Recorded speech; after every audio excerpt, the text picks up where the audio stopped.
po ng hearing ng Senado, ang pagguho ng tulay.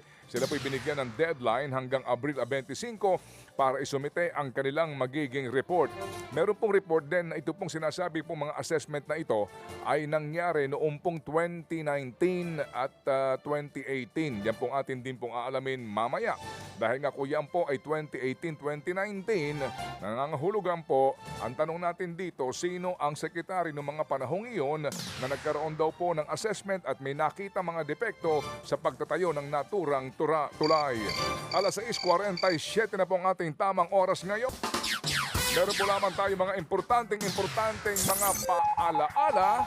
And we say thank you po sa ating mga advertisers. Because of you, we are here. Thank you so much. Diyan po lamang kayo, ha? Netherlands na ang common law wife ni dating Pangulong Duterte na si Hanilet Abansenia, nalalapit na birthday ng dating Pangulo.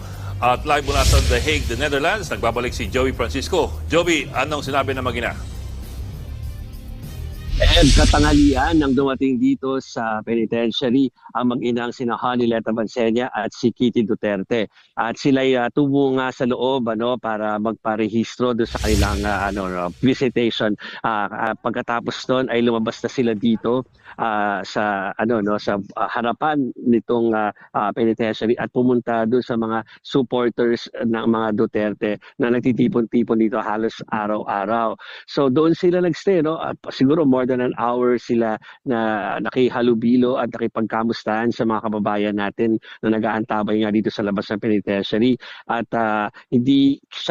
hindi sila nagpa-unlock ng interview sa media, pero hinayaan naman kami na makinig doon sa pakipag-usap nila doon sa mga supporters sila Ed. At isa sa mga narinig natin doon, aside from yung patuloy na pagpapasalamat habang nakipag-usap doon sa mga supporters sila dito, ay merong portion doon o pagkakataon na natanong si Kitty Duterte ng mga supporters kung ano kanyang birthday wish para sa kanyang ama. At ang sinabi niya ay good health, sabi ka, baka ma-misquote ko. Pero sabi niya, tinranslate na natin kasi sa kanilang dialekto ito sinabi. Pero sinabi niya ay good health and sana daw ay kumakain na siya ng pagkain dito sa loob ng penitentiary at hindi maging matigas ang ulo. Yun ang kanyang mensahe. So hindi pa actually nakikita ang mag-ina at ang si dati Pangulong Rodrigo Duterte. Ito ay nagpahiwati lamang sila ng kailang presensya dito sa The Hague at titignan kung kailan yung i-approve na schedule. Ang binibiti nila or ang gusto nila mangyari ay sana sa mismong kaarawan ng dating Pangulo sila pagbigyan na makapasok dito sa loob. Ed. Maraming salamat, Joey Francisco, live mula sa The Hague, Netherlands. Ang nawawala sa Pilipinas, pag-asa ng mga Pilipino o si VP Sara Duterte? Yan po ang buwelta ng palasyo sa Bise matapos niyang sabing papunta na sa basurahan ang lagay ng Pilipinas. Nagbabalik si Maricel Halili.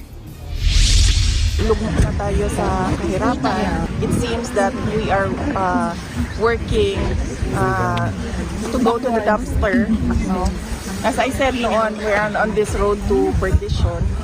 Somehow, walang nakikitang hope yung mga tao dahil wala din silang nakikita mula sa Ang biradang ito ni Vice President Sara Duterte pinalaga ng palasyo. Nawawala ang pag-asa ng mga Pilipino. Hindi ba siya yung nawawala sa Pilipinas ngayon?